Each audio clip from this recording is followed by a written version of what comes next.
missed this piece of her. Hi everybody. So I am coming back with another video. This is gonna be my second video that's gonna be uploaded to my channel. Um if you are viewing my videos, please like, comment, and subscribe.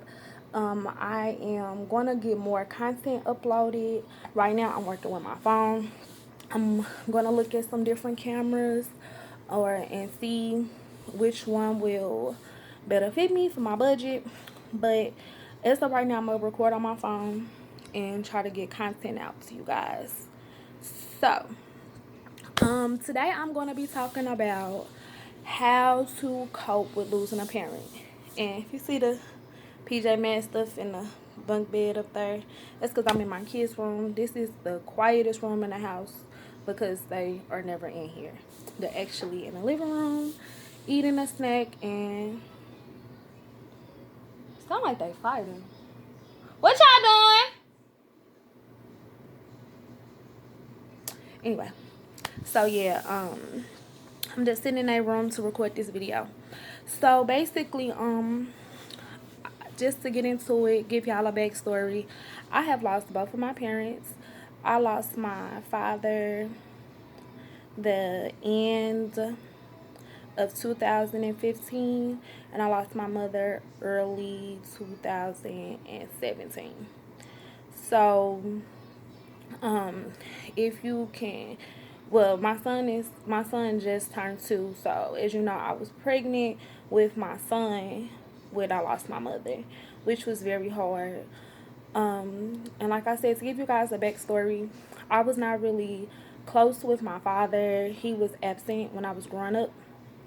But as an adult, we did start to talk more, and after I had my daughter in 2016, I wanted her to know her biological paternal grandfather. So I did, reach out, and he accepted, and we started to talk more. But again, we were not really close. We really started to talk a lot right before he passed away. So that was hard, but nothing could have prepared me for when I lost my mom. I'm trying not to cry. Nothing could have prepared me for when I lost my mom. Me and my mom were very close. I am her only child. I have siblings on my father's side. I have a older brother and a younger brother on my father's side. But on my mother's side, I'm her only child. So it was extremely hard. So we could start off with my father, how I cope with losing him. When I lost my father, like I said, we wasn't close, but I held a lot of guilt because one of the reasons that we were not close, well, 2 reasons why we wasn't close was because when he was on drugs my whole life and he was absent because he was a truck driver. I met him for the first time when I was 15, and I basically rejected him because I felt like, where the fuck have you been? Why the fuck haven't you been in my life? And what did I do to deserve to grow up without you in my life? So, I used to, when he would call and try to talk to me, I would hang up on him. I would refuse to see him when he would come in town. And I had a lot of guilt about that as I got older. I had a lot of guilt. And so when he passed away, it was like, woulda, coulda, shoulda. Wish I woulda got to know him. I shoulda did this. I shoulda did that. I was in California at the time when he passed away. So me, my husband, and my daughter, my son wasn't born yet. He wasn't even thought of. We all came back here to St. Louis, and me and my oldest brother, that's from St. Louis as well, we drove down to Arkansas for his funeral, and I got to meet the other side of my family. And hearing people speak about him at his funeral and hearing stories about him, I felt like I really missed out on a good person. And yeah, he was on drugs, I would say that, and I would say that's a big part of why he was not in my life, and a big part of why my mom kept me kind of sheltered from him, because she didn't want me to experience that. But I felt like it's a lot that I could have learned from him as an individual. A lot that I could have learned about myself, because from just talking to him the small time that we did, I saw a lot of myself in him, as far as like his the way he talked and his mannerisms. I talk really fast and I talk a lot, and he did too. And I see where I got that from. So now, the fuck is that? I got a pimple. So now, I dealt with it basically by kind of just getting to know my other side of my family, my father's family. I started to get to know my aunts and my uncles and my grandmother, and then my youngest brother. My first time meeting my youngest brother was at my daddy's funeral. And over time, we have grew kind of close. We haven't talked recently. I need to call him, but we did grow a relationship after the funeral. And that kind of helped me cope with losing my father, because none of us really had a relationship with him. All three of us didn't. So we would, talk about that, and how that affected us. And that's how I really cope with it, honestly. um so I would definitely say, if you have a parent and you don't speak to them for whatever reason, try to mend that bond. And I'm not gonna sit up here and say force it, because if someone is toxic and are no good for you, that's just it. Don't force it. But if there's a way that you can mend that bond and you two can come together and make stuff right, do it before it's too late.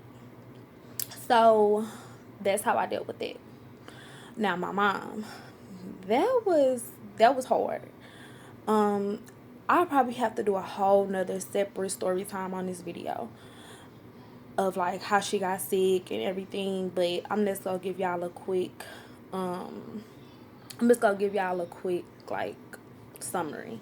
Basically, I got out the military in April of 2016. I came back home. I ended up moving in. Me and my husband and my daughter ended up moving in with my mom that August. She found out she had stage 4 brain cancer.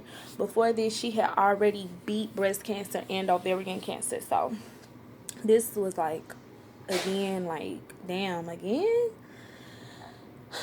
And the whole time she was fighting breast cancer and ovarian cancer, I was in the military, so it was nothing much that I can do. I just, tried to support her any way I could from California. So when I got out, we came to stay with her, and she did well for a while. She got diagnosed in August. I would say about the end of November, I started to see her health decline. I ended up becoming her caregiver through the state. Here in Missouri, if you have Medicaid or Medicare, it's one of those. If you have one of those insurances that the state basically provides you, you can get a caregiver or a family member. The state will pay someone to basically take care of you. So basically, I was working from home. I was taking care of her and getting paid for it while I lived in a home, which I would have did anyway without getting paid. But it just helped me, since I was just coming out the military. I didn't have any money saved up, and my husband, he was trying to get a job, and we was just trying to maintain everything. So that helped me, and then I helped her out with bills as well. So yeah, so around that November, I started to see her health decline. She was falling a lot. She was forgetting things. But me being the person I am, and I'm getting better with this, I'm naive sometimes. Sometimes I am so positive that I don't see stuff for what it is. So I was like seeing her like, slowly declining. And I was just telling myself, she'll be okay. She gonna make it. She's strong. I was just, helping her keep up on her doctor's appointments and taking her to her doctor's appointments and making sure she took her medicine, making sure she ate right and stuff like that. And it was just not getting no better. Um, around this time, around this time, me and my husband were not in a good place. We ended up separating for a while around this time. And then I can't remember the exact date, but sometime probably about a week or two before Christmas, December of 2016, she ended up falling and I had to call the ambulance. I was 4 months pregnant with my son, so I could not lift her. I called the ambulance, and the ambulance came and got her, and that was the last time that she was ever in the house. She ended up going to a nearby hospital. They said that she was fine. They sent her to a rehabilitation center to basically, like, I guess learn how to walk again. Something had happened with like her nerves and her brain that affected her motor skills. So she was gonna have to learn how to walk again. So I still didn't really think that it was, oh, my mom is gonna die. I didn't think that at the time. I was thinking, okay, this just another thing we gotta get through. We probably gotta have physical therapists come to the house and all that. Damn, this video already 11 minutes. So, she went to the rehabilitation center. She was there probably probably a week. Every day I went to go see her, me and my daughter. Sometimes my husband would come because we was working on us. We had kind of got back together. Once she got really sick, he had came back and, was trying to be there for me and support me and stuff like that. And I appreciated that because we were going through a lot and he really didn't have to do that. And so, she was in a rehabilitation center for a week. And in that week, she had a seizure while at the rehabilitation center and had to go back to the hospital. So she went back to the hospital and it was just kind of just downhill from there. She slowly stopped speaking. She barely would open her eyes. When she did open her eyes, it was like, oh my God. When she did open her eyes, it was like she would be staring off into space. And, she just stopped talking. And, my daughter was only 2. She didn't understand why, her nana was not, responding to her or talking to her. She didn't understand. So it was like, hard because I was going through it, but I had to explain it to my daughter. And it was really hard because I'm my mom's only child. So you guys can only imagine how close she was to my daughter. And she was really excited about this baby, my son. And I get really emotional because, like I said, during the time I got pregnant with my son, me and my husband were in a really bad place. I did not want to have another baby because I didn't think that we were going to be together. I didn't think that I could handle another baby. So I considered abortion in the beginning, and my mom talked me out of it. She was like, no, that baby didn't ask to be here, and, no. Honestly, she told me, nobody told me to lay my ass on my motherfucking back and have a baby. And I'm not going to sit up here and kill her grandchild just because I'm going through some shit.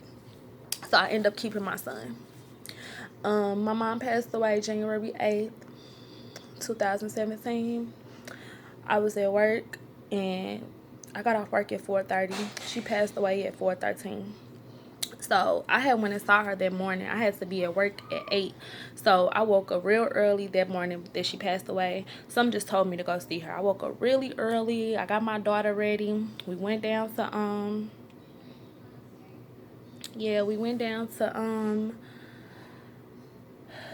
the place she was at, because at this point she went from the hospital back to the rehabilitation center and they put her on hospice. So at this point I had kind of hit me like, she was going to pass away. And she had been on hospice now for a week. So I had went to the hospice and I talked to her. I held her hand, let my daughter talk to her. And, I had just explained to her, my daughter, that she was sick and, she was in a deep sleep right now. And so I ended up taking my daughter to daycare. I went to work. I got in my car after work and I pulled up at the daycare. And my grandfather was calling me, my mom's dad, my maternal grandfather. And he was like, hey, Maybelline, what you doing? That's when he called me. And I'm like, nothing, picking up Asia from daycare. He was like, you pulled over? And at this point, I was in the parking lot of the daycare. And when he asked me that, I just lost it, because I just knew at that point, you know, what he was calling me for, and he was trying to get me to calm down over the phone.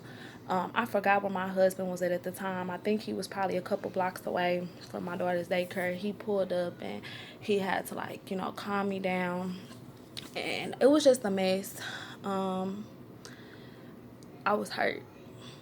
I'm still hurt, but how I cope with it. At first, I was in denial. I still lived in her house, so I had to go back home every day and look in her room. And by me looking in her room, I didn't touch anything. Her bed still stayed the same. Her ashtray, because my mom smoked cigarettes, she was a heavy smoker, still stayed the same. Her Bible, everything in her room stayed the same. I didn't touch anything. I didn't let my daughter go in there and touch anything. My husband didn't go touch anything. So, that was in denial, because I left it that way, because in the back of my head I thought that, oh, she's coming home. But she never did, of course. And I dealt with it initially by just denying it. And then came the anger. I got angry at the hospital. I hated the hospital. I still don't really, I would never go to the hospital or be treated at the hospital, even though they probably didn't do anything wrong. It's just, I just, it's something that in me that does not fuck with that hospital. And then it went to sadness. Couple months later, I cried and I cried. Every day I cried. I cried, I cried, I cried, I cried. I cried so much. Every little thing would remind me of her, walking into her favorite supermarket, smelling the perfume, seeing the different TV shows. She used to watch The Judges every day and Young and the Restless. So whenever I would see that or hear it, it would just make me break down. And a lot of that helped me heal. By crying, it helped me heal. So I would tell anybody that has just lost a parent, it's okay to cry. It's okay to cry. Get it out. Just let it all out. Don't try to hold it in, because the more you hold it in, the more it will fuck up your mental. It will make you, it will bring you into a depression. So just let it out. Also, um, I started to get out more during the end of my pregnancy. I took my daughter a lot of places. Me and my husband went on outings. I tried to get out the house as much as I could, and that helped me as well. Not only get my mind off of it, but it also showed me that I'm still here. It's still a life here for me to enjoy, and I need to enjoy it. She would want me to enjoy it. And also, I would talk to her. Whenever something was going wrong, or even when stuff was going good, I would talk to her. Um, Probably sound crazy, but I really believe she can hear me. I really do.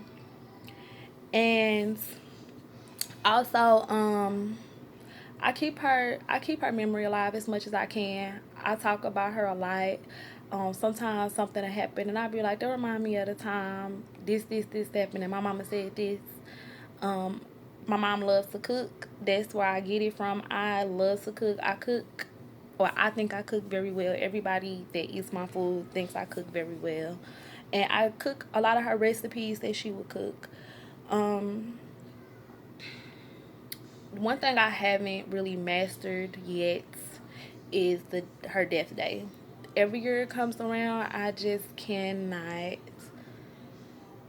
The whole day I'm just in a funk, and I'm hoping that one day I can get to a place that where I can celebrate it instead of mourn on that day, because that's what she would have wanted me to do. Um, if you just lost a parent or anyone close to you, I know it's hard, and it's gonna be days where you don't understand. It's gonna be days where you question your whole existence. But just know that everything happens for a reason, and they're in a better place. And if not nobody understands you, I do. So that's gonna be the end of this video. If anybody out there is going through anything, where they want to talk about it, or they might be feeling like they're depressed and they can't handle it, or if you just want to say hi, you can always send me a message. I will respond to everybody. Thank you guys for watching. I will upload more content. All of my content will not be sad. I'll have a lot of different type of videos coming soon. So if you're watching, like I said before, like, comment, and subscribe. Thank you for watching, and I'll see you guys later. Bye.